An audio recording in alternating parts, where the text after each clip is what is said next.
Welcome back to another episode of the Morning Skate, episode 205. It's playoff fucking hockey season. You got your host, Ked, here. I'm pretty pumped up, pretty jacked up. I've had about 14 beers today. We're filming this at 10:30 at night. Don't worry, those beers didn't happen. Like, it was throughout the course of a day, so I'm not drunk or anything. I'm feeling good. I am also with Hal. Hal, how are you doing, dude?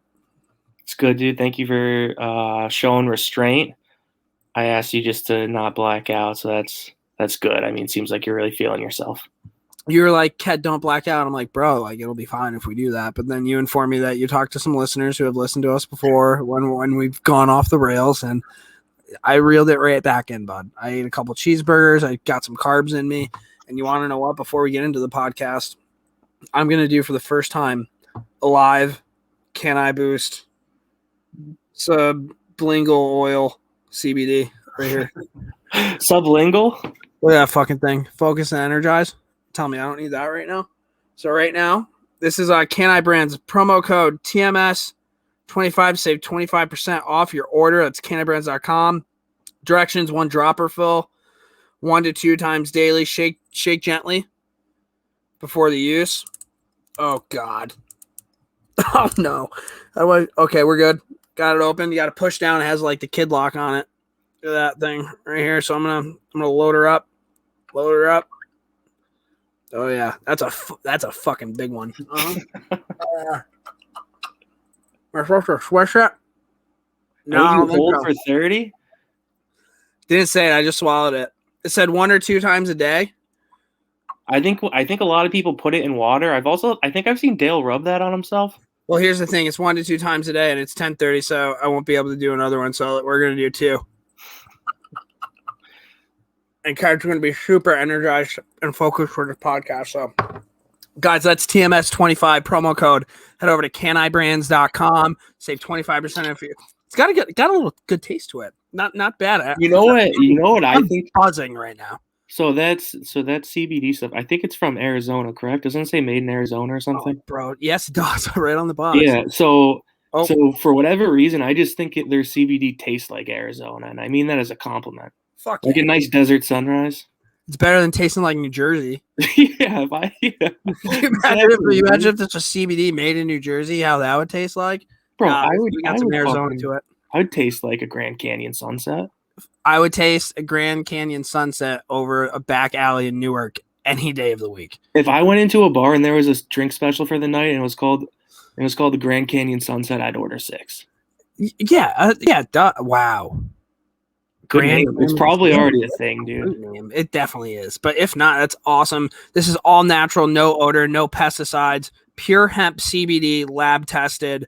Can I Brands USA, focus and energize, TMS25. Wow, that was the best ad read we've done since we've had this Can I Brand CBD. And so shout out to us, shout out to my brain for being focused and energized for a hell of an ad read. Shout out to you for making sure you corrected the word sublingual, right? Oh boy. Nailed it. All right, guys. So podcast 205. We have a lot to kind of go over. A majority of this is going to be a playoff preview. And I'm also going to get out ahead of this. This is definitely the most prepared we've ever been for any sort of podcast, I think, in the history of the Morning Skate. In terms of what we have in this doc, stats that we can drop in on you, little tidbits per series. That's going to be cool. But do you want to just kind of get into it? You want me to get into the NHL and the news? Let's hear it.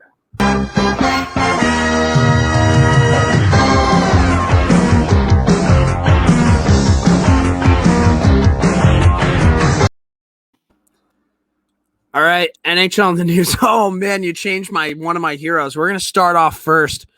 It's Eugene Melnick's world, and we're just living in it. This guy, man. So Christmas, I think it was Christmas break, he decided to get his entire family on a yacht and cruise some ocean. There's 4 of them. I'm going to guess the Indian.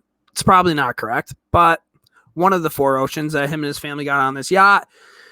They're on it, and, Eugene, they spent quite a bit of money on there, and Eugene kind of wants to run the show, and he's like, well, why don't we go here? Why don't we go there? Apparently, the captain of this cruise ship was a little salty sailor and ended up turning Melnick's, experience into a horror story. So Eugene Melnick is ending up suing this cruise ship. there's some evidence being placed right now where Eugene said the captain was unprofessional, how they were kind of in really untested waters, all this stuff. But the defense also has evidence of signed, like when you go to like a wedding or something, you sign the guest book or whatever. Yeah. Well, one of his guests signed the guest book like, "Hey, Mr. Captain, thank you for the best time that I've ever had in my entire life." Problematic when you're suing a cruise ship for doing the exact opposite. But you want to know what, dude? I fucking love this guy. I read this today, and the Rangers are eliminated from the playoffs, and it brought a smile to my face, warmth to my heart. What do you have on this guy, man? He really is a gift that's worth giving. I should have checked out his new website where he talks about things. Yeah, he's got to post a blog on it. I wonder if he hides from the stories, but I love it, dude. He's our boy.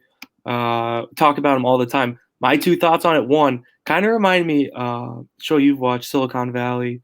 If you've watched that show, like Gavin Belson and Jack Parker, you know that scene where they're like on the plane and they're like trying to like make each other like fly out of the way to Jackson Hole or whatever. Yeah, I feel like Melnyk like gives me those vibes where he would do petty shit like that too. What? He's Gavin Bilson. Think so. Kind of like less successful and Canadian, but like yes, in the same breath, I feel like they definitely have similar tendencies, right? Yeah. Like we used to like characterize him as a Michael Scott, but he's definitely more. No, he's definitely more of a Gavin. But he's got an edge to him. He's not afraid to let people know about it. Yeah, and number two, my other point, I feel like he probably signed that sarcastically, right? Like I feel like when the cruise ship guy checked like the guest book and it said like "Time of My Life," he was probably like, "Fuck this guy." Yeah, but he didn't sign it. One of his guests signed it. So it just kind of means all the guests had a great time, but he was fucking except for Eugene. But here's the bottom line: I don't really know what like an expensive like billionaire yacht rental situation looks like. I feel like Melnyk expects like he gets what he wants. Bros, it's not like the most classic case of like first world problems. Like we have like a pandemic going on. Like people are dropping like flies because of COVID. There's no gas in the Carolinas right now. Like you have all this shit going on, and Eugene's a little upset about a fucking cruise that he took his whole family on in Christmas, so they didn't have to like wear masks and hang out. Listen, if Eugene ever hears this, I hope he doesn't think I'm coming at him. I truly respect his game. I think that he is one of the best owners in the NHL, specifically for the way he does shit like this. Like, if I had that money, it's hard to say I wouldn't be exactly the same way. Agree. I feel like, too, like, if there's any owner in the NHL that maybe your owner, Jim Dolan, would, like, form an alliance with, could be Melnyk. Melnyk would put Jim Dolan in a locker. No. You don't think so? Dude, because think about Jim Dolan. Like, he is a sideshow for the Knicks. Like, the whole thing that happened with that former player, Oakley, like, I don't know. He plays in the band with the kazoo, dude. Told Spike Lee to get lost. Yeah, like. Maybe you're right. Maybe Jimmy Dolan's got a little bit of fucking packs a punch. Speaking of pack a punch, before we even get into this, how about that San Diego Padres fucking fan walking up to that dude and just knocking him the fuck out? I wish we had the video to kind of put it up here. I know it's not hockey related. I wanted to get your take on this. It was in the group text. People said it was really gutless. To me, looking at the thing, the guy who got punched in the face definitely said something to the guy who punched him in the face. When you have somebody walking up to you with that stride and that look on their face, you have to be prepared to dodge whatever's coming your way. And this guy, there was no bit of power missed in that punch. He ate every single bit of that. You saw the soul leave this guy's body like on impact, and then the guy stood there and like three people jumped on him. Like, good for him. They actually acted better than the Rangers did when Panarin got like thrown on the ice and Tom Wilson. But Padres are back, dude. That's your takeaway on it, dude. My takeaway, definitely like a solid punch, but that might have been the most devastating punch I've ever seen in my life. I don't think it's a cheap shot because like he saw him coming and it was like straight at him, so it's not like he suckered him.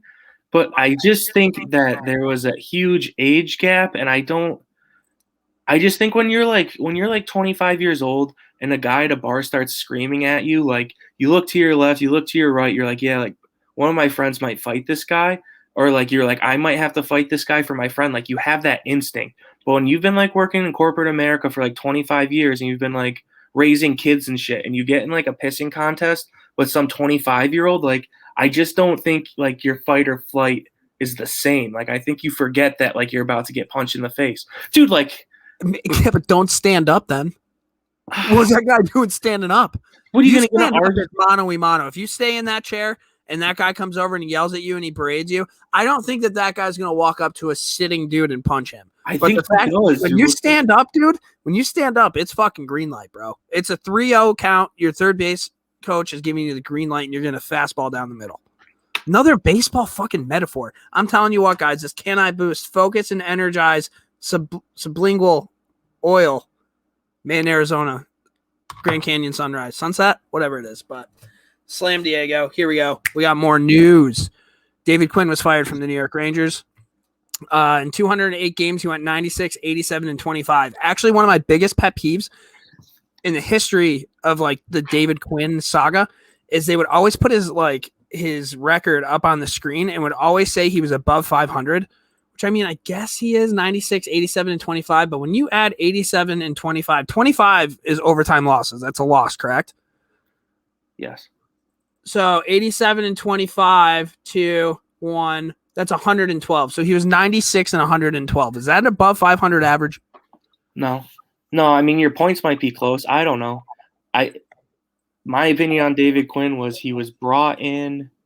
I feel like he was brought in because he was supposed to get young guys to play. You guys had 2 first and second overall picks, and they're not bust yet at all. And I think they both have bright futures, but they didn't perform like most first and second overall picks did. I think they both showed strides at the end of this season, but I just think that was his main job, and they didn't see the results. And it's like, let's try something different. Yeah, and I also think like they didn't. So they fired Gorton and Davidson. Brian Leach also just left, but they just hired Mike Greer to fill that spot. I like that signing. I feel like they kept Quinn because they were interested to see what the players had to say. A lot of the players' interviews, they kind of, they stuck up for him, but there wasn't anybody who was like, I really hope Quinn's back next year. Not one dude said that. So you knew he was kind of on the way out. There were some potential suitors. Gallant got interviewed today. I guess that went really well. Tortorella's kind of in the news. Rick Tocchet, Mike Babcock, Bruce Boudreau. But there's also other teams. Buffalo is looking for a head coach. Columbus is looking for a head coach. Arizona, Seattle. They're all looking for head coaches. We're going to see what ends up happening this. We don't know what's going to happen with Rod the Bod down in Carolina. I mean, their owner is a loose cannon too, so that nothing is done there. I don't really know. Here's my thing about Gallant. Like, I like Gallant. You look at what he's done, dude. You look how he took that Vegas team that nobody expected to do anything and, like, made them into a Stanley Cup contender almost immediately. That's awesome. My only thing is I feel like his track record, he got ditched by the Panthers and left at a bus stop. And then he gets a team to go to the Stanley Cup their first year, and 2 years later, the moment Pete DeBoer is able to be a head coach, they fire him and get DeBoer, who's their rival's head coach. I don't like that. Like, that kind of alarms me a little bit. Yeah, I mean, I understand what you're saying, but all you hear, it's weird though, because all you hear is that players love him and all he does is win. So it's like, right. Why does he get fired? I don't know. Just running through that list really quick. My opinion's Tortorella. I've said it once. I've said it twice. Sign him for 2 years. I said this before. This was a story, by the way. You really did. You were the first one to bring this up out of anybody that I knew. Because there was no way Tortorella was coming back to Columbus. You knew it was over. Like, if you can get Tortorella on a 2-year contract or a 1-year contract and understand, like, maybe he, like, gives this team that, like, energy and that grit, and then as soon as he starts to wear on everybody, but they've learned, like, the lessons through, like, the trials and tribulations of John Tortorella, you fire him, you bring in a new coach, and you win a cup. And, like, I don't know. I don't even know if that's, like, a real thing. That's an imaginary scenario. I hate to bring this back to baseball, but this is just like putting a donut on a baseball bat, dude. You put a donut on the baseball bat, you swing that fucker 500 times till your arms are about to fall off, and then you take the donut off, you get a new coach, and then you're fucking hitting dingers, bud. Yeah, 100%. And seeing some of the old Tortorella, Larry Brooks like arguments was so funny because if he was doing that in today's NHL, it would not be the same. He'd begin to find out the ass. Yeah, bro. Like if he told Larry Brooks that he looked like the guy who got picked on at the bus stop in 2021, he would have gotten canceled. Yeah, dude. My favorite thing with Larry Brooks though is that he's like slumped over. He's got his like glasses fogged, and he's like, "Are you saying you want to fight me?" Like I just like that's crazy. I kind of wish he did. Like, can you imagine if Torts just slammed Diego'd him? Yeah, no, and I think, dude, and speaking of the next coach, Rick Tocchet, I feel like Tocchett's kind of in that same boat as Tortorella, but like he hasn't won. Like I don't know. Really. I don't know if Rick Tocchet's actually like a sick coach or just like the idea of him as a cool coach. Does that make sense? I couldn't agree more. I don't know. I don't know what to do. Like, I was so happy that Quinn's gone, and now that Quinn's gone, I don't have a fucking clue what to do. Yeah, and my last I think it's going to be Gallant. It's going to be Gallant, and if it's not Gallant, the only reason it wouldn't be Gallant is if Rod Brind'Amour and the Carolina Hurricanes don't work it out. That would be my. If we get Rod the Bod, I'd be pumped, dude. Like that'd be a guy I go to battle with Rod Brind'Amour. Yeah, we can talk. Well, I like it, dude. If Rod Brind'Amour becomes the New York Rangers head coach, I promise our listeners I will have a 6-pack by the end of that year. That's a lot. Yeah, dude. I actually saw this too. I was going to bring this up later when we talked about the Hurricanes, but I'll just do it now. Do you think Brind'Amour should have like Coach of the Year, like honors? If you look at it, because like right now it's like Mike Sullivan for the Penguins. I forget who the other front runner is. There's a couple front runners. I'm blanking on it. Who's Minnesota's head coach? No clue. Please don't ask. And why the fuck shouldn't that guy be up there? I mean, right? Nobody expected Minnesota to make the fucking playoffs this year. Dave Eason, isn't that Evison? Dude, I don't even know. To be honest with you, that's crazy to me because I've watched Wild games this year. I don't think I've heard that guy's name once. Exactly. Like when you said who's the Wild's coach, I just want to be like Mike Yeo. I don't know. Yeah, dude, no. Speaking of Mike Yeo, Alain Vigneault is returning to the Flyers next year, so thank God that's one guy that. Yeah, but I think Brind'Amour should have somewhat of a case. Like I think they're third in the league in points this year. Like they beat out Florida and Tampa were pretty good teams. Kind of a sneaky division there. They have Carolina's like the East. They're the East Coast Vegas to me. I feel like they play very similar games. Like they're fast, they're hard on the puck. I think maybe Carolina probably has a little. Well, I don't know because Vegas has fucking Stone and Pacioretty and shit. But like I feel like they're a younger Vegas. Yeah, I mean Aho, Svechnikov, Teravainen. They have a lot of good young forwards. Right. Yeah, I don't know. That's kind of an interesting comparison. I dislike both teams, so it makes sense. Does make sense. But that's what we have. Also, just really quick, we mentioned Torts. Patrick Laine in a Finnish interview said, "I can't even stand hockey right now. The season was an absolutely miserable experience team-wise and personally. Only good thing is that the season is over. Everything that could have gone wrong went wrong." So it looks like the Laine experience in Columbus didn't really work out the way that everybody – well, it did work out the way everybody thought it was going to work out. He fought and lost. That was sick. He had like a couple sick goals. I don't know. Call me crazy, and this probably makes no sense. But if I was a fan and I got Patrick Laine on the cheap, I'd be kind of pumped still. Like, this is like the most ridiculous comment of all time. And like, a lot of people are saying it's taken out of context because of the English-Finnish thing. But like what I just read, translated from Finnish to English, I don't care what context you're talking about. That does not sound like a happy camper. It just, like if you could describe it, just be bad. Like it definitely wasn't good. I don't know, man. I think he's still super talented, kind of a little bit of an odd duck, you know, but I just feel like Finnish players are all kind of like odd. Maybe not. Like I'm not trying to be like negative towards Finnish players, but like I'm trying to think of like a Finnish that I thought was like really cool that I would want to hang out with, and I can't like who. If you were to say who are like the top like 3 or 4 Finnish players of all time, Teemu Selänne. He's cool. Okay, done. All right, point proven. Thanks, dude.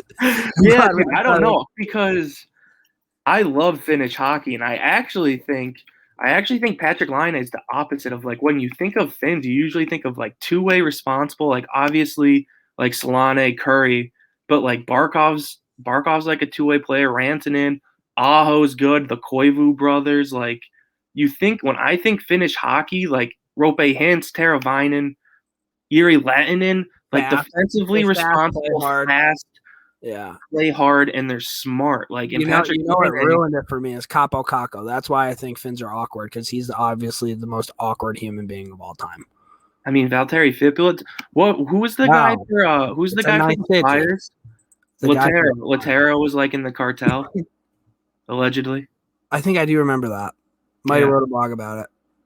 I don't know. That was really heavy Finnish slander. And if we have any Finnish hockey fans out there, I'd like to say slander, dude. They're great hockey players. I was just trying to think of like a Finnish guy that like I've seen him play in the NHL where like, wow, I'd love to drink a beer with that guy, and like I couldn't. And then you're like Teemu Selänne, and like, okay, we can move on now. Yeah, fair enough. It goes back to Capo Caco being awkward as fuck. Love the kid. Great player. I think he's going to be really good next year, but just like, wow, it's nice city. And like, I think they wish all the mothers happy Mother's Day. He's like, I love you, Mom. He's just Capo, dude. He just doesn't know English. Yeah, I don't think that's slander. I just feel he's kind of just like a little awkward. He's an awkward turtle. Fair enough. That's all I got on that. I hope people don't think that's slander. I don't think people would have thought that was slander until you said that's Finnish slander. So maybe we put a poll up about that. We're going to move on. Jack Eichel. So Jack Eichel has been in the news. He was interviewed. He said, I've been a bit upset about the ways things have been handled since I've been hurt. There's been a bit of disconnect between myself and the organization. The most important thing now is to get healthy and be ready to play hockey next year, wherever that might be. He also said, listen, my number one interest is Jack Eichel. You know what I mean? Love that out of a leader in the locker room, right? That's something that you really want your captain to be talking about. I mean, it's true, though. Like, you always have your best interest. Just like, you know how they, like, always do those commercials where it's like they show the NBA and they're, like, talking about I, and then the hockey players are like, we. Jack Eichel. Like, at the end of that commercial, it should just be, like, my number one interest is Jack Eichel. Jack Eichel, like, bro, like, I guess at the end of the day, that's what the number one interest is. But do you ever think Patrice Bergeron would be interviewed and he's like, my number one interest is Patrice Bergeron? Dude, like, I don't really hate Jack Eichel. Like, I remember I turned on him when he grew his hair out, and I thought he was funny at that point. I think he's a good player, and I think he can be a leader. And like, I don't want to slander him because he's a sick American hockey player. It was just like a weird thing to say, and I don't think he meant it. We're probably reading way too much into it. And I just feel like Jack Eichel's one of those dudes. He's like, fuck, why did I say that after? But the crazy thing, and I think he was just venting too, why would the Buffalo Sabres not let him get surgery? That's the only thing I don't understand. Well, let's talk about that right now. Kevin Adams, the GM, said, and he wanted to make this clear that Eichel hasn't asked for a trade. Making a statement on Eichel, says Sabres want Eichel to be healthy and had no problem with the second opinion. There was a constant communication. Says doctors agreed on a conservative rehab approach. Adams backs their expertise, feeling Eichel could avoid surgery. Confirms that Eichel and his reps have considered a different option, cervical disc replacement, but the team is not comfortable with it because there's not a history of NHL players coming back from it. I'm pretty sure. Fuck, I want to say his name's Chris Weidman. Do you know the UFC fighter? Last name Wiseman? Yeah, not or really. Weidman or whatever. Don't quote me on this. I'm pretty sure he had recently just gotten it. So in terms of like athletes, I think that's like the most recent one who has had that done. Dude, the neck injury freaks me out, dude. Like, depending on what you have to give up for a guy who has a bum neck, I don't know. I don't know how I feel about it. They're already putting up odds of what team Eichel's going to play for next year, and the Buffalo Sabres aren't even on the list of teams that are going to be odds. So, like, everybody thinks he's going to be traded. Is there any chance he stays? I feel like there is. Like, I definitely feel like there is. And I feel like if he gets surgery now, too, I feel like this is going to leak into next season. Like, I don't think the Sabres have to rush. Like, they can figure it out. I don't know, man. I thought you made some good points.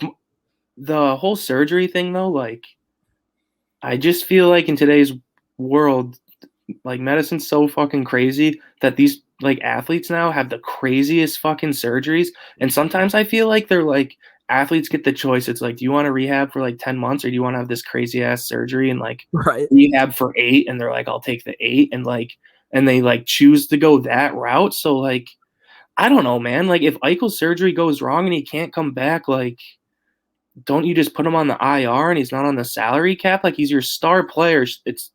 And this is where I agree with him saying Jack Eichel's number one. It's like, it's his body, dude. Like, fuck. Like, like it's not like Jack Eichel's like refusing a surgery or something like that. Like he thinks this is the best choice for him, and like Right. let him rip this surgery as your fucking captain. Right. No, I agree with that. I don't think Eichel's doing this thinking, oh, my career's going to be short or my career. Like he's doing shit in the best interest for himself. I don't think he's doing it thinking he's never going to play hockey again. Like that would not. I agree with you. He's doing what he thinks is best for him. At the end of the day, You think it's about Jack Eichel. Do you think that Jack Eichel wants his NHL career to end right now? That's like what I'm saying. Buffalo with a fucking right back injury, dude. Like no. Yeah, that's kind of what I was saying. It's just weird. I don't know. Eichel to the Rangers. McDavid watch, dude. McDavid has more points in his last 10 games than Detroit's leading scorer Philip Hornick did all season. So that's our McDavid stat of the week. Every week we're kind of coming out with this new, different McDavid stat. I don't think we talked about him hitting 100 points last week. It's been a while since we've had like one of these podcasts. So, I mean, dude, the shit that guy can do, man.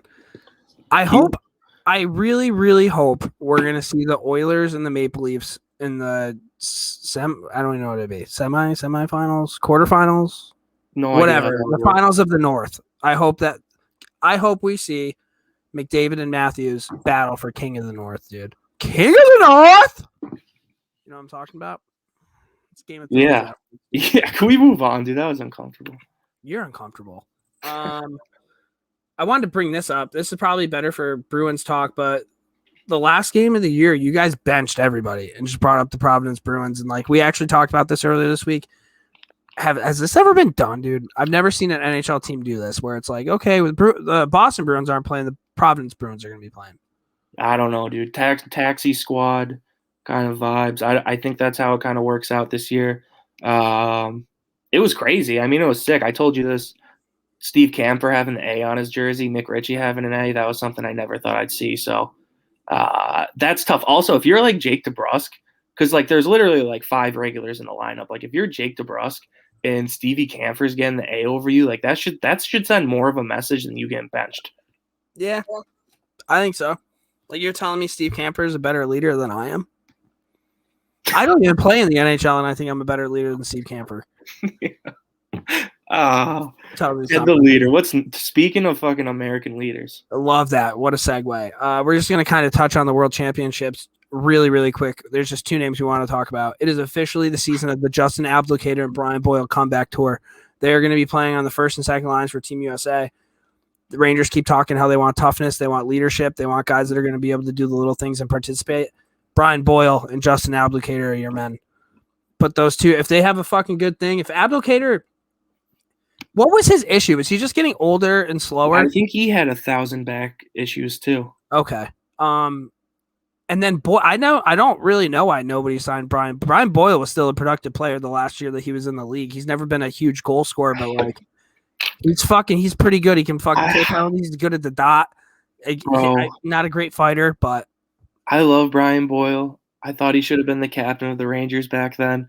When he was on the Devils, dude, he was slow. Brian Boyle was slow. Always been slow. He's always been slow. And he's slower. And the game's faster. You know, it's kind of weird how you're talking shit about a guy from Hingham, Mass, dude. I like Brian Boyle. I'm not talking shit. I just think it's the end. I'm not that surprised no one picked him up for the playoffs. My other thing I wanted to ask you, like, say all USA hockey players played in one pro league and it was like the same setup, NHL, AHL, ECHL. Do you think this is like an ECHL team? Like, what tier of USA hockey is this from the actual Olympic roster? Because I look at the Olympic roster from last time, the NHL players weren't there, and that was a step above this. Yeah, dude, I would say it might even be like Division I hockey. Because you told me too that Justin Abdelkader is playing like second line. Is that true? Colin Blackwell's on their first line. Kevin Rooney's on the team. Colin Blackwell, Zach Jones is playing defense. Like I can list a ton of other American players that would be above those guys. So maybe it would either be East Coast or it'd be Division I hockey. Fair enough. Maybe the UHL. Yeah. If they're lucky.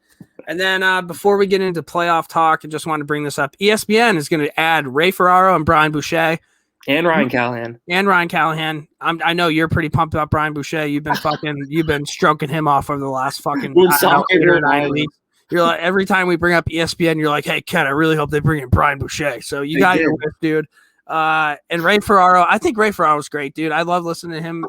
It's weird. I have such a love-hate relationship with Ray Ferraro because I fucking hate him because I think he really hates Americans because he's Canadian. Like, whenever we listen to World Juniors, he's kind of like has that like vibe, but like he's got a great voice. I'm pumped about that. Again, you're super pumped up that Brian Boucher is going to be going to ESPN. And Ryan Callahan, dude, he had a little bit of work with NHL Network. He did one game at MSG, and then do you remember we talked about this? I was like, where did Callahan go? And like we couldn't figure out where he went. Like he was all over the place. Well, he was sending it out, dude. He wanted to go to ESPN, so they added some people there, and also like I know that they just got NHL, but would you not think that Kenny Mayne would be more important than those three combined? Yeah, I didn't even connect those dots that those guys are getting fired while these guys are getting hired. Like making room for the NHL guys. Dude, Kenny Mayne was fucking awesome. One of my favorite things to do growing up. Obviously, everybody watches the home run derby. Like as a kid, if like you like baseball, remember how they'd always have those celebrity softball games, and it was always like Harold Reynolds versus Kenny Mayne. Kenny Mayne was a fucking G, dude. He was hilarious in that shit. Yeah, no, I agree. He was the guy who did the Marshawn Lynch at Applebee's in Buffalo video too, which is all-time classic. Rest in peace, Kenny Mayne's career. I don't know. Ray Ferraro, I hate in Shell, but I do enjoy him in real life too. I did want to say though, good lineup, but it's very vanilla. It's very ESPN. I don't like the analysts, but Eddie O signed with TNT. I thought that made sense. I think that's a good signing from them. And I heard that TNT was trying to get Wayne Gretzky. And I think talks broke down, but I think that shows TNT, I think, is going to get some legends. Like I think what TNT wants at intermission is like the Shaq. I hope it's just the same formula, like Shaq, Charles Barkley. Like they want legends just like shooting the shit about the game, not like analysts giving us like stupid highlights. Couple things on this. You just broke down a lot there. TNT, Eddie Olczyk, TNT, but he also is allowed to do NBC Sports horse racing. I think he pretty much put that in his contract. So shout out Eddie O.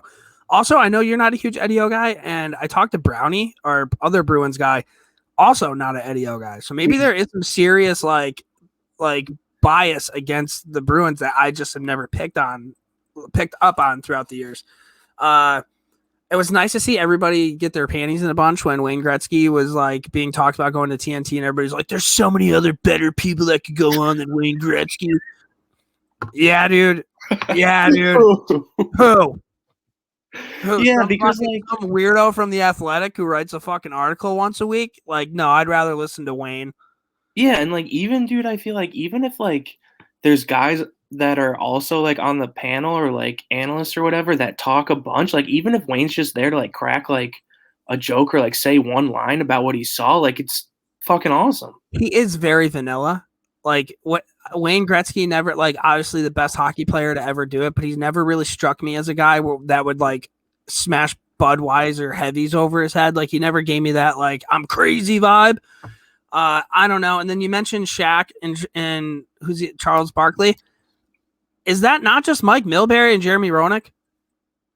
Yeah, kind of, but like I think the difference is Shaq and Charles Barkley are like kind of maybe a little more reputable, where JR and Milbury don't have like the best reputations. Maybe. Not like talking about their analyst days, but like even from before, you know, like JR was like JR kind of a head. With JR, dude, because he keeps commenting on our Instagram pictures, so I'm gonna get him on the podcast. That is the goal of mine in 2021 is to get JR on the pod. That boy, so I won't say anything else. Thank you. All right, guys, it's playoff time. We have a couple. Remember how I told you how we were prepared? Check this shit out. Thanks to SN Stats and the NHL for confirming Saturday will mark the first time in NHL history that a regular season and a playoff game are taking place on the same date. Pretty cool. That's from Nick Alberga. And Rutherford says NHL playoff fan capacity. Nashville is going to have over 12,000 fans. St. Louis, 9,000. Colorado, almost 8,000. Vegas, a little bit above 7,500. Tampa Bay, 7,000. Islanders, 68. Pittsburgh, 5,000. Washington, 5,000. Minnesota, 4,500. Boston 4,200, Carolina unknown, Florida unknown, Toronto, Montreal, Winnipeg 0. Is Carolina unknown and Florida unknown because it's full, but they don't know if people are going to show up? I'm not sure. I'm not sure at all because I feel like they just don't want to release the number, so then they can't say that they don't have perfect attendance. Probably. Maybe that's it. Maybe it's a little smoke and mirrors. I think the good thing right now, though, is like if you look at what's going on, a lot of states are starting to get a little more lenient, and I feel like more and more teams are going to have more fans. So hopefully it evens out a bit. Like honestly, if no one has full rinks, I don't think it makes a difference. Like 9,000 against 6,000, like I don't think that's a huge home ice advantage. I wish we had somebody on the pod that could give us stats right now because I would love to know. If Nashville is 12,135, I would love to know what their sold out capacity would be. Probably most rinks are like anywhere from like 17 to like 22 maybe, but I think Winnipeg's smaller. Is that real? Did you just come up with that? How'd you know that? I think most rinks are around 18,000 for attendance.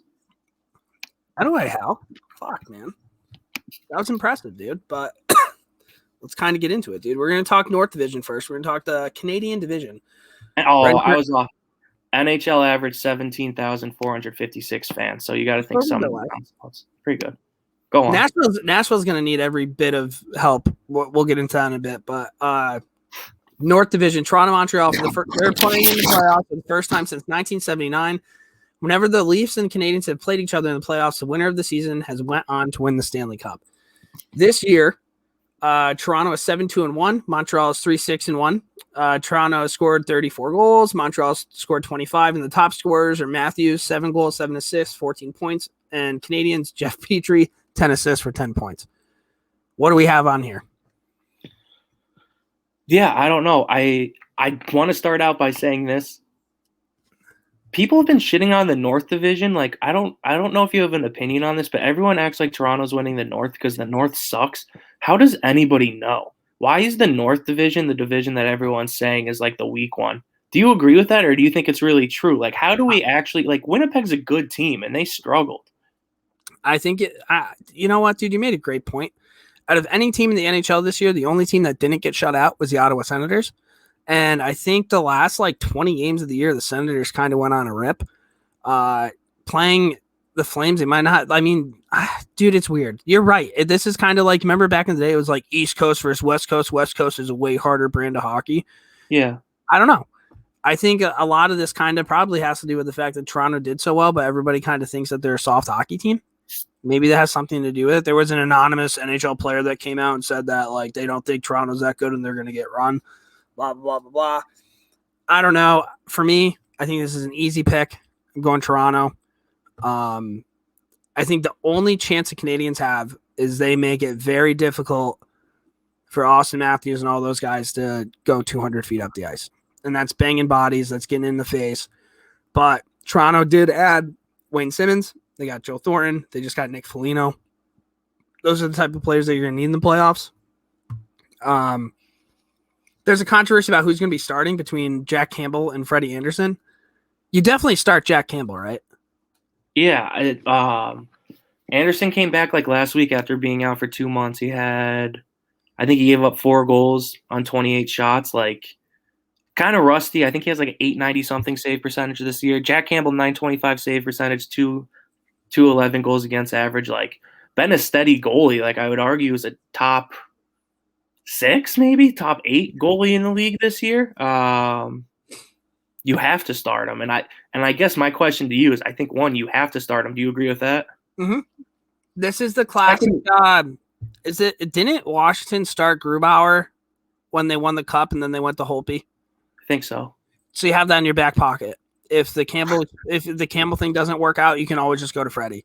Do you believe in Jack Campbell? That's my ultimate question for you. Is he American? He's American, isn't he? Yeah. I fucking believe in him. Red, white, and blue, baby. Only other things I wanted to touch on, too. I think the Leafs D are better this year. I think it's like a better defensive unit. Like, Riley Brody's a good pair. Muzzin Hall is okay for a second pair. What's the other guy's name? Is that Hall? Hall or Hull? I kind of like that guy. Yeah, he plays a steady game. I think he's a good defender. That's why I think It's not flashy, but it's a good second pair. Hutton and Dermott's their last pair. Ben Hutton, we talked about him at the trade deadline. I did not think he was going to be in the lineup. And I guess he's like the players love him and he's been playing well. He lit it up 1 year for Vancouver, so maybe he finds that. Dermott's a weird one where I think Leafs fans hate him. So I think that third pair is kind of a huge question mark. But ultimately, like, their forwards are stacked, dude. Yeah. And so, like, I don't think it'll be an issue. I think Toronto in 5. Gallagher's coming back for the Habs from his thumb injury. Are we doing in games too? Do I need to say in games? Yeah. Okay, I'll do Leafs in 6. All right. Leafs in 6, Leafs in 5. You have to write them down, by the way. I already have mine written down. You just have to write your own. I don't know if you can handle that. Yeah, While you find something to do that, I'll just introduce the next series. Second series in the North, Edmonton versus Winnipeg. Head-to-head this year, Edmonton won the series. They went 7-2. That's tough. They outscored the Jets 33 to 22. Leading scorers in the series, McDavid 22, Ehlers with 8. Ehlers is coming back from an injury. He's going to be back. Kind of the same question. I was like, Gallagher's coming back for the Habs. Ehlers coming back for the Jets. That's 2 teams' top right wings coming back from injury. Are they actually healthy, or are they fucking getting rushed in and limping in, and it's not going to be the same player? Always kind of have that concern when you have the guy coming back for the playoffs. I don't know what you have on this. Pierre-Luc Dubois, to me, maybe an X factor. He came over, better season than Laine, 20 points in 44 games. But like when he was with the Blue Jackets, when they kind of went on that run, beat the Lightning and then lost to the Bruins, like he played playoff hockey. Maybe he elevates his game. That could be an X factor. Bro, he only had 20 points in 40 games. Yeah, so he kind of disappointed too. Wow. Like, remember how big of a blockbuster trade that was, and neither player really performed? So, I mean, I think they gave up Roslovic for that. But then Roslovic, I think, got benched by the Blue Jackets at one point, so kind of crazy. Shout out towards for the Oilers, I don't know. I like some of their grit. I know they don't have forward depth, but like Juju Kahara, I like the way he plays. Zach Kassian, like they'll bang the bodies. Mike Smith, it's like the Mike Smith resurrection. Do we believe in Mike Smith? That's a tough question, but like 36, 37-year-old goalies like Dwayne Rollison, Tim Thomas, they go on runs in the playoffs. Dwayne Rollison, what a name drop, dude. Rolly the goalie. Oilers in 5. So I have Oilers in 7 because I don't fully believe in the Oilers. One more crazy McDavid stat of the week. You'd have the second most points in the league if you took away his 33 goals, and he has 77 assists. So if you minus 33 goals, second most points in the league, that jumped out to me too. Like that's a Wayne Gretzky stat. Yeah. So, and I don't know if you want to touch on this. It's definitely not like a regular season, but the people saying if McDavid was playing the other teams, he wouldn't have put up the same crazy points. I don't know if I believe that. Like I feel like he's possessed. It'll be interesting to see next year. McDavid's hot right now, and he's been hot all year. Yeah. So it's hard to stop a guy when he just has it going, especially that guy. Oilers in 7. I got Oilers in 7. Bro, fuck the people that say that McDavid wouldn't be doing that shit. Because you watch McDavid play in the NHL, and it looks like he should be playing in the league above the NHL. And you're telling me that like what? Since we've had a real American kind of theme podcast for some reason, Connor Hellebuck, I do hope. I mean, he could catch fire. If Connor Hellebuck catch fire, anything's possible for the Jets. Him and got crazy eyes, dude. He's got crazy eyes, and that's the guy I hope is the U.S.'s starting goalie in the Olympics coming up. So if he can steal some series, that'd be cool to see. He's like Charlie Kelly and Always Sunny in Philadelphia. He's the wild card, baby. So that's the North Division. We have those written down. Moving on to the East. This is going to get interesting here. I actually really like both of these series. You have Pittsburgh and the Islanders. You have Washington and Boston. Pittsburgh and the Islanders just reminds me back in the day when Rick DiPietro got punched in the mouth and like everybody's battling all the time. I feel like they kind of had like a small rivalry. And then throughout the course of the years, Washington and Boston, you won't admit this because you think Washington's beneath you. I kind of think that's also a rivalry that's kind of sparked out of goddamn nowhere. But we're going to break down Pittsburgh and New York first. To me, this might be the most surprising head-to-head matchup, right? Like Pittsburgh was 6-2 against the Islanders this year. The Islanders were 2-4-2. Pittsburgh put in 25 goals, Islanders 19. The leading scorers were Letang 4, 5, and 9, and Barzal 3, 3, and 6. This series is going to come down to Sidney Crosby. To me, and I don't ever bet against that guy, ever. He's done it time and time again, and I just feel like did anybody ever really think Pittsburgh was going to fucking like win this division this year? Did anybody think Pittsburgh was going to be one of like the no doubter teams? I don't think so. Malkin's come back.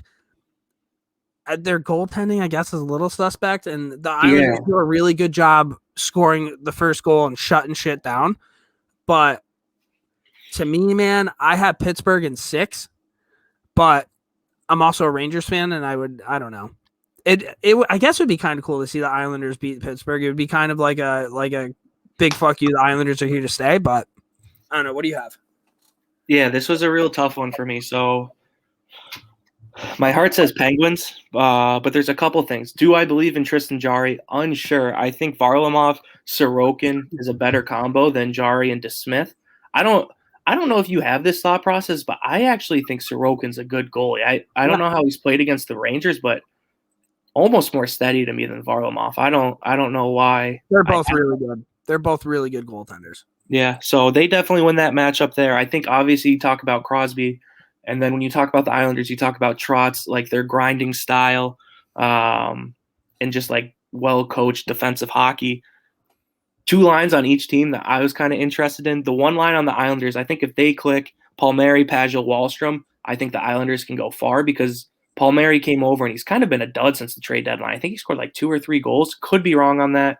Wahlstrom kind of cooled off. He's a rookie. So if those three are productive third line, I think that'll be huge for them to get that depth. Yeah, Pageau's a playoff player. 100%. That guy's a gamer, dude. I will never take anything away from that guy. I would want that guy on my team if I was in the playoffs 100 out of 100 times. Yeah, 100%. But on the other side, Penguins actually, I think, have more grit or grinding than people think. Like, obviously, you think Russ, but I was looking it up. Their fourth line, now that they're fully healthy, is Teddy Bluger, Brandon Tanev, and Zach Aston Reese. Like, I actually think that's one of the better fourth lines in hockey. All those guys play high energy. They grind. They'll hit. So I think the Penguins have that flavor. Still thought Tanev might be the most fun player to watch in this series because he's going to hit everything. That's the wild card. That's the Charlie Kelly wild card. So I want to say like Pens in 5, but I saw this tweet. So this pick is directly off of this tweet. Someone tweeted at real Rob Rossi. Penguins won the deepest division, had 4th most man games lost, played 12 defensemen in the first month. GM quit. Evgeny Malkin missed 20-plus games. If Mike Sullivan doesn't win Adams and Crosby the Hart, it's flatly anti-Penguins bias. They would win with any other franchise. So apparently Penguins fans who were gifted Sidney Crosby essentially think that there's anti-Penguins bias. What's your thoughts on that? That makes me want to pick the Isles. Yeah, so that's what I'm going. I'm going Isles in 7. That's an outrageous statement. They made some good points in there. Like I was following along. I was like, yeah, that's fair. Like they should be considered. But to say the words anti-Penguins bias by the NHL, give me a break. Can I adjust my thing? Yeah. Isles in 5. You're gonna regret that. No, I feel like we're both gonna regret that one. I can close my eyes and see the New York Islanders just fucking rolling all 4 lines on those guys over and over and over again and just wearing them down. I see myself if I was in Las Vegas sitting here talking about Isles in 7 and then waking up the next morning and going to the casino and betting the Penguins in 5. But Isles in 7.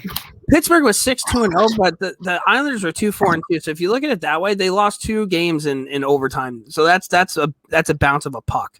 The biggest concerning stat to me against the Islanders, though, is they were like 20-0-3 against like the Devils, the Sabres, and the Rangers or some shit like that. I think maybe the Rangers weren't included, but it was like definitely the Devils and Sabres. Like they didn't lose a point. You know what I mean? Like they won the shitty games, but had harder against the good teams, but they dominated the Bruins. I'm changing back. Pittsburgh in 6. Pittsburgh in 6. All right, fair enough. Thank you for that. Washington, Boston. Here we go. Washington was 3-4 against the Bruins. The Bruins were 4-1-2. 22 goals for the Caps, 25 for the Bees. Leading scorer for the Caps is Backstrom, 1, 8, and 9. Leading scorer for the Bees, Marchand, 7, 6, and 13. My Charlie Kelly wild card of this. I love how we just started saying that. Tom Wilson. I think depending on how he plays, does he get suspended? Does he bury somebody? I don't know. Let's hear. I want to hear your takes before I make a decision on all this. My overall thought on this was when the season started and I saw the format and the playoffs, my initial thought was for the Bruins to win the Stanley Cup, we would have to beat the Washington Capitals. So I'm okay with just ripping the fucking Band-Aid off, doing it. First series, we're healthy. We'll probably be banged up the rest of the way if we win, but just get it fucking over with because this is kind of a nightmare matchup. Be interesting to see. I'm not that scared of Tom Wilson. Kevin Miller can fight him. If they put Trent Frederick in, he can fight him. Nick Ritchie can fight people. Like, the Bruins are tough enough to, like, not get rangered. Okay. I don't believe in Vanacek or Samsonov. I think the Washington Capitals goalie is suspect. I don't think either of them are good playoff quality goalies. It feels a lot like when the Hurricanes, like what they trot out every year. You know what I mean? Like it seemed like at one point Samsonov was supposed to be this elite goalie and they had Holt beat and they had like the best goaltending in the league and Grubauer, and now they have almost nothing. I just don't like Vanacek. Taylor Hall is going to be an X factor for the Bruins. Yeah. I saw you put in a quote later. We can just talk about it now. He basically said like these 16 games have been like super fun and it's like some of the best hockey he's ever played. That's awesome. Counter to that, and this is a little off topic from the series, Cam Neely basically came out and said they want to see him in the playoffs, which I love. That's exactly what I was hoping for. Don't jump to conclusions. So if his line with Smith and Krejci continues to roll, feel good. Little worried about the bottom six. I think DeBrusk is getting a chance on the fourth line. See how that works out.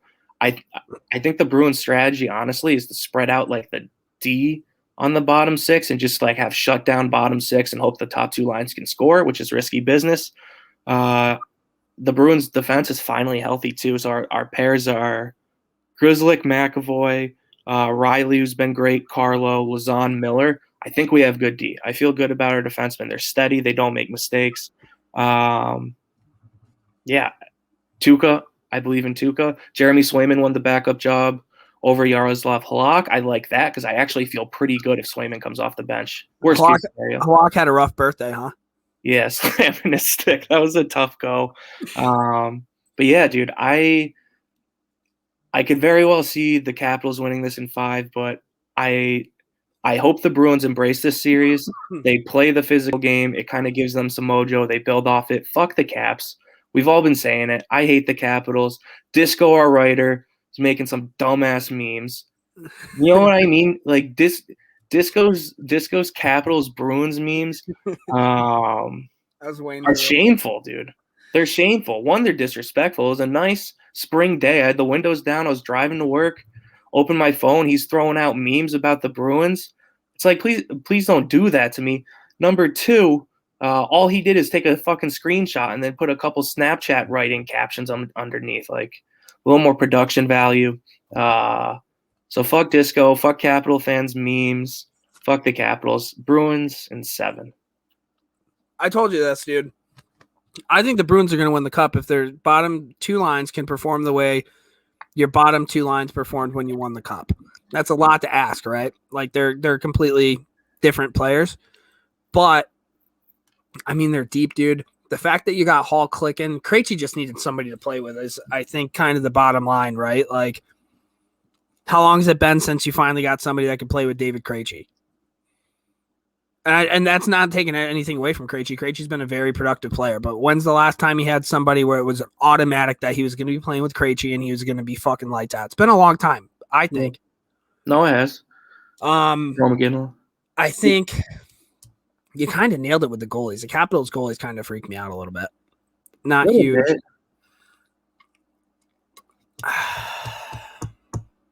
Bruins in 6. I'm going to be I think the Capitals can win this. I just know I'm going to probably have some hissy fits. Like, it's just the team that's going to piss me off the most in the playoffs. You know what I mean? I'm going to freak out. Yeah, if the Bruins lose in the first round, I'm gonna have to find a co-host for this podcast through the end of the Stanley Cup playoffs. If the Bruins wouldn't lose like game 1 or 2 or whatever, I probably won't be on the podcast next week. Thanks for getting ahead of that, dude. Control the story before the story controls you. If the Bruins lose this series, though, Disco can take my place because it's not going to happen. Also, and I'll get to this later, Disco, our Capitals writer, would keep referencing, fuck Disco. He started a bracket. It feels good to know, too, that like either me or Disco are going to be automatically out of the bracket challenge because we're both going to pick our respective teams. So there's like 0% chance of, I think, either of us probably winning, but technically it would be a 50% chance. I just did pretty mad. I'm so happy for you guys. All right, moving on. Now we're gonna go to the Central. Carolina, Nashville. Carolina was 6-1. Nashville was 5-1. Carolina outscored them 24-12. That's a 2-1 ratio. Quick math. Leading scorers: Sebastian Aho 5-3 and 8. Ekholm 1-3 and 4. To me, this kind of seems like the most landslided series out of all of them. Yeah. Yeah, I like Nashville. Shout out to the Spencers, big Predators fan. Like we've talked about, the Spencers are the referee, USA hockey refs. I mean, they're beauty people. They love Nashville, and I respect it. But I don't watch enough Nashville games to make me like super pumped that the Predators are going to be playing the Carolina Hurricanes. I know what the Hurricanes brought last year. They essentially bullied the Rangers for 3 games, that might have been the most embarrassing thing I've ever said in my entire life. Carolina in 5, dude. I hate it. I hate saying that, dude. And I want everybody to know that I really hope I'm wrong. Bro, so I looked at these. Yeah, I actually did the same thing. I looked at the stats and the matchup for this and like tried to remember back, and everything in my power, I tried to will Nashville in 7, and everything kept coming back to the Hurricanes, unfortunately. Hurricanes were like 35% on the power play this year against the Predators. Although I will say the one loss the Hurricanes have was Monday night. It was 5-0. Preds won. So at least they got one, and that feels good. Assuming like the Hurricanes probably weren't trying because it was all locked up. And the only miracle chance I think the Preds have, UC Saros, another guy, I think he should be a Vezina finalist. Wait, you said that Nashville beat Carolina 5-0 the other night? Yeah. So if they had without that game, the Carolina had outscored them 24-7. Yeah, but they have Monday night, bro. They do have Monday not tonight, night. Not Monday night. So Monday Night Raw. Yo, so UC Saros, I think he had a couple bad games after this, but at one point in his last 25 full games, 943 save percentage, 46 goals against in those 25 games, 18 wins. So UC Saros, I think, one, is the rightful heir to Pekka Rinne. I kind of love how they make, like, it's kind of like when Aaron Rodgers was in, and it's not comparable because it's like legends, but you know how Aaron Rodgers was a backup for a few years? Yeah, like, for did not rush him. Like UC Saros was a backup for the Preds for like 3 years. Like, yeah. So it's good to see him get a chance to kind of flourish, but I don't think it's going to matter. Canes, I have Canes in 5. Dude, I really hope Nashville wins. That'd be so cool. I doubt it, but what's up with the storm surge? Is that dead? I don't care, dude. I haven't watched a single Carolina Hurricane game this year. Remember when the Hurricanes swept the Rangers? All right. This one might be the most fun series out of all of them, and I'm just saying this because the last couple games in the year, there were a lot of fisticuffs. Tampa Bay, Florida, the Battle of Florida, dude. Tampa Bay was 3-3. Florida was 3-2-1. Goals for 23-22. High score, Point and Barkov, 4-2-6, 1-5-6. A couple things to note. Victor Hedman's injury reportedly requires surgery in the offseason, so it sounds like Hedman's playing hurt a little bit. Andrei Vasilevsky gave up 4 goals through 2 periods. I don't know when this was. It's only the third time this happened in the last 73 games. All 3 instances were against the Florida Panthers. I am taking the Florida Panthers in 6 games. This was a team I grew up respecting. Scott Mellenby, Ed Jovanovski, Belanger, John Van Beesbrook, the Bees. Trying to think. Robert Schwela. I mean, these are names that every hockey fan that's ever watched a game of hockey, they know these names. And that's about all I got, dude. I have would I say Panthers in 6? Panthers in 7? Panthers in 6. I mean, I love I love your energy there. I hope so, dude, because everybody keeps talking about how the Panthers are this team. Fucking prove it, dude. Yeah, they never prove it. That's kind of my issue. They never prove it. And people are going to say, Hal, you're an idiot. This take is stupid. Like, the Bolts are just good at handling the cap and signing good contracts. It is cap circumvention. I don't even know what that means, but cap circumvention, I'm going to be screaming it from the rooftops. How were they able to do what they did? So apparently it seems like the Tampa Bay Lightning can just be like, come to Florida. We'll pay you $10 million a year. You can live on the beach. We'll pay 10 other guys $10 million for a year. Well, you don't have to play on the beach. We'll put you on the IR. We'll keep you on long-term IR for the whole year. We'll pay $10 million whole year. And then and then we'll just have you come back for the playoffs and win a cup. Doesn't make sense to me. People say that the Lightning are smart and we're just dumb. I think they should look at how the rules are written and like how they're getting. Are you kidding me? How is this stopping any team from signing if you have the New York Rangers have so much money, how is this stopping the Rangers from signing every gigantic free agent, playing a few of them, letting everybody else kind of just take the year off and then come playoff time putting together a LeBron James fantasy team? Yeah. No, I 100% agree. And I guess the only two question marks I really have for the Bolts is one, is Victor Hedman healthy? You pointed out to me, right, that kind of came out that people are saying he's going to need surgery in the offseason. That might be hard in the playoffs. And then Vasilevsky had a couple of bad games, but ultimately I think even with a limping Victor Hedman, the Tampa Bay Lightning can win this series. Kucherov back, Stamkos back. I have Bolts in 6. I like to believe that there's such thing as karma, and the way they did this whole cap thing, it's not right. Plus, dude, Florida Panthers, their captain one year was Derek McKenzie. They deserve this. And also, I can fully root for the Florida Panthers now that Mike Hoffman's not on their team. True. That's actually really true and we'll get to it. I don't know if it's the next series. Yeah, it is the next series. So if we can go Avs Blues right now, I just don't think the Blues are as cool as they were before they had Mike Hoffman. 100%. I never thought the Blues were that cool to begin with. Me either. Do you remember the O'Reilly? So what did Ryan O'Reilly say before the series? We're gonna beat the Avalanche. Gave him the old Mark Messier guarantee. You fucking wish you were Mark Messier factor. Remember when you fell out of love in the game of hockey for Buffalo and you cried so you got traded? Now he's the factor. So I don't know, man. I don't have much to say on this series. I didn't think about it. Hoffman stinks. O'Reilly stinks. The Avalanche were the best team in hockey this year. I looked at their lineup.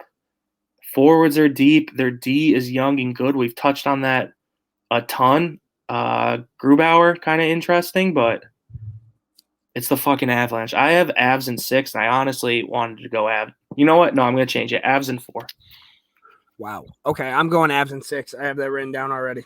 This is my actually. You said that you thought the Hurricanes matchup was the biggest mismatch. I think the Blues matchup was an honest mismatch. I know people are saying, "Hal, you're a Bruins fan. You're biased right now."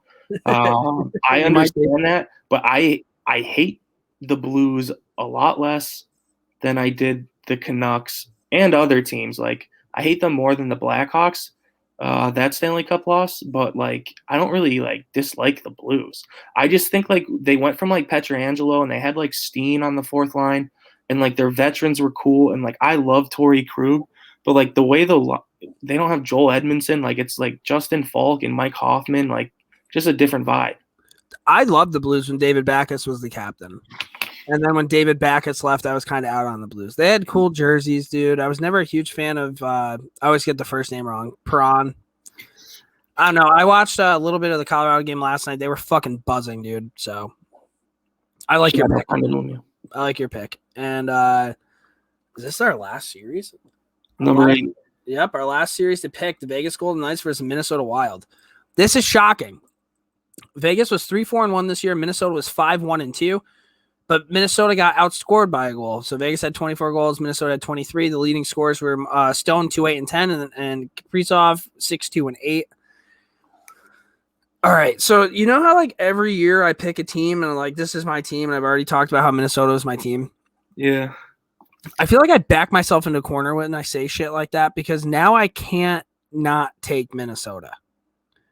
And I know that Vegas is going to win, but I can't not take Minnesota. Do you remember when you said Minnesota is your team and you asked me to comment on it, and I said they're going to have to play the Avalanche or the Knights, so it's probably all irrelevant. Yeah.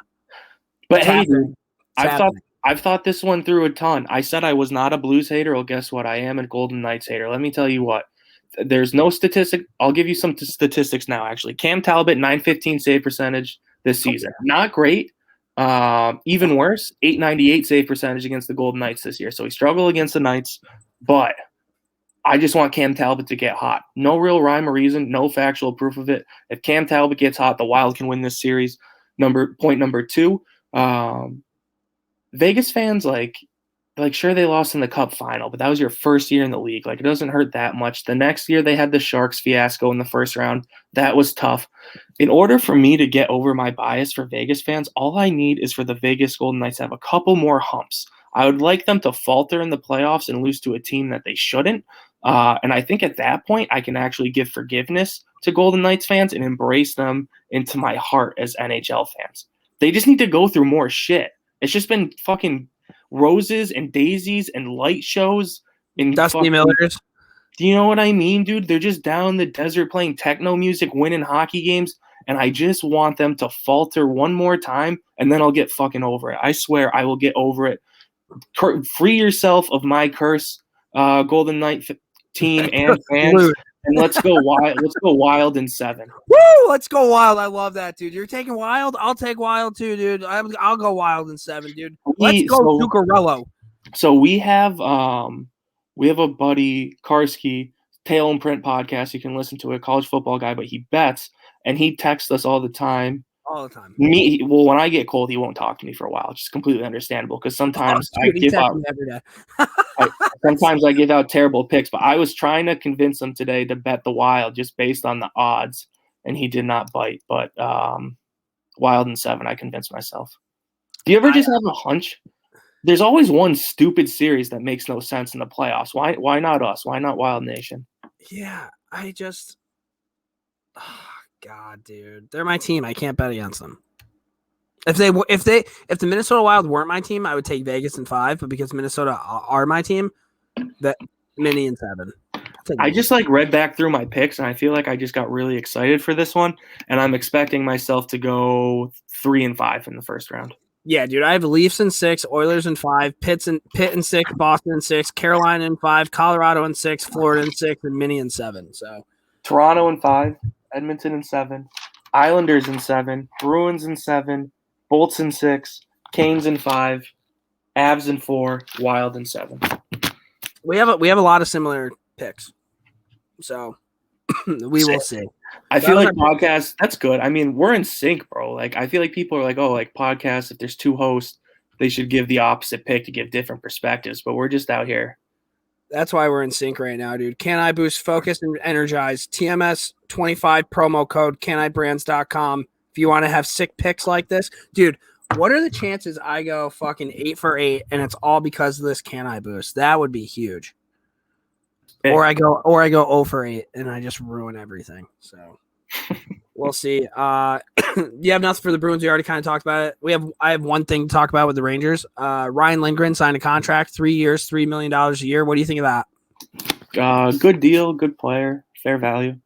Okay, that was talking Rangers. I'm trying to think. We don't really have beer league roundup to talk about exactly. We kind of more or less just have heroes and zeros. So let's just kind of figure out how I can get to that. Dominic Moore. Hey fans, this is Dominic Moore. I'm just going to take you guys through a little bit of the behind the scenes stuff here. All right, Dom Moore's heroes and zeros. I had 2 heroes, but we moved the one up, so I just have 1 hero. Daniel Walcott, dude. He was a pick of the Rangers. He played in the Acha, and then don't you know he's part of the first all-black starting line for the Tampa Bay Lightning. I never in my wildest dreams would have thought somebody who played in the ACHA would make it to the NHL. My favorite part of it is that he hashtagged Acha to the show. Because that was always the saying. And, someone fucking – it's like putting a man on the moon. Yeah, dude, it really is. Going from club hockey, and I know Lindenwood's, was a crazy program. They were really yeah, they like had kids that like I think went D1. Some of them like played like D3 and shit, and they would transfer there. But like to go from the ACHA to the NHL is an incredible story. I texted my Siena hockey coach, and I was like, "Hey, man, haven't talked to you in a while. Just wanted to let you know that this kid made it to the NHL." Like a second later, his response is, "So you're saying you still have a chance?" Yeah, thanks, man. Right. It just fucking feels good. There's just so many dudes out there that like know they had irrelevant hockey careers, but then it's like, you know what? It really was Oshot at the show. I can't believe that. And in the Oshot, I think he had 13 points in 30 games. It's not like he ripped it up. And then he went to the Q and he put up some points there, but fuck, man. I mean, it basically is just showing you we were basically one scout away from making the NHL. Yeah. It's unbelievable. It truly is, dude. I can't believe that. Yeah. Fucking crazy, dude. What are your heroes and zeros? I didn't really have a real hero of the week. I was just gonna throw it out there. So we're doing a writer's bracket. Do you have a pick on which writer's gonna win? I got one. Go for it. I think Brownie. The issue with that though is you're basically saying that the Bruins are gonna win the cup. I don't know if he'll take you're probably fucking right. But I told you, dude, if your bottom line's produced the way that they potentially could, your bottom six, dude, if your bottom six don't get scored on, you're gonna win the Stanley Cup. Yeah. No, I agree. I think it's gonna be someone who's whose team's not in the playoffs probably, because then they don't have any bias. Ked? You know what I mean? They don't have to carry their team through. Maybe I Ked? guess, bro. Yeah, I forgot you would be in the losers bracket. Zero of the week, identity theft, dude. I'm just gonna throw this one out there. A bunch of random ass accounts that like I haven't used in forever, like PayPal. I got a couple emails, like 3 emails this week from 3 random accounts that I probably signed up for in 2009 saying there was suspicious activity. Like Brazzers? No, not like Brazzers, bro. When I signed up for Brazzers in like 2010, I definitely had a burner account. Had to. Burner email. Yeah, dude, I don't know. Just throwing it out there, dude. You get those emails frequently. They scare the shit out of me. Bro, and if there's someone logged into something on like Zimbabwe. I don't, but I kind of have something similar to identity fraud. How many times do you get email or phone calls from people telling you that your extended warranty is expired? Never happened to you? Do those people still think that people are gonna fucking be like, yeah? Yeah, dude, I get like I sold a car and I still get things for that car that I sold. I just sign up. Your warranty's running out. It's like, buddy, I don't even have the car anymore. Yeah, but it's I don't know if we're on the same page right now. Like at least in upstate New York, there's people that call literally everybody's house and they're like, your extended warranty, and it's every day. And it's not real, it's a scam. Right. But it's every fucking day. I don't pick up calls I don't know. Yeah, but when are they going to change it up? I'm trying to get inside the mind of like a serial identity frauder, right? Like, switch it up, dude. It's all you ask. Just these people, they just, I don't know. You don't teach that stupid. I think you're just born that way. I don't know. Right. Like, get better at your games, essentially. You're saying find some new strategies. Yeah, man. It's boring. Like there used to be like some craft to identity theft, and nowadays they all just play the same recording and hope for the best. Right, dude? But at the same time, if you can just like fucking like robocall a bunch of people and like maybe you throw out 1,000 robocalls and you get one hit, easy money. Bro, right? I'm trying to remember the last time. I think I was trying to get into my mom's Amazon Prime account so I could watch like whatever shows they had or whatever. And I couldn't get in. So I texted her. I was like, hey, I can't get into this. Can you like try to figure out like your whatever? So she like Googled it and she clicked the first link, and the first link like had you call this number, and she's telling me about it. I'm like, that doesn't sound fucking right. So I look at it, and the first Google link was literally a scam. And like you could call and talk to the person. So like I called and talked to the person, and like I had him set up. I was like, yeah, like I actually just got this brand new credit card, like whatever you guys need. And you can tell the guy's getting pumped up. And at the end, I'm like, you are a fucking loser. And I lost my shit on this dude. And then he ended up hanging up. But there's just scumbag fucking people out there, dude. Damn, bro. Scumbag people. But shout out to everyone out there with a parent or a grandparent that's just getting bamboozled on the internet. It's tough. Always, man. Dude, rest in peace, my grandmother. But like in her last couple months, some dude called her and told her that my cousin was in jail and that he needed money immediately to get bailed out. And it was like $3,000. And she like called the guy, and then like in passing, she was talking to my mom, and my mom's like, "Wait, what?" like rest in peace. Like I miss my grandma, but fuck, man. Rest in peace. Could your cousin be someone that would be in jail? No, dude. He's sergeant up and over, dude. He's the last kid that would ever go to fucking prison. That's probably why she was so panicked. Like, what? And he lives in fucking Michigan. It's tough, dude. Nuts, man. I do have a few biz dev stuff. We hired some new writers. We got Jeff's going to be writing about the Pens. Willie's going to be writing about the Panthers. We got Connor writing about the Bolts. We have a few people on the hook to be writing about the Canadians, the Wild, and the Hurricanes.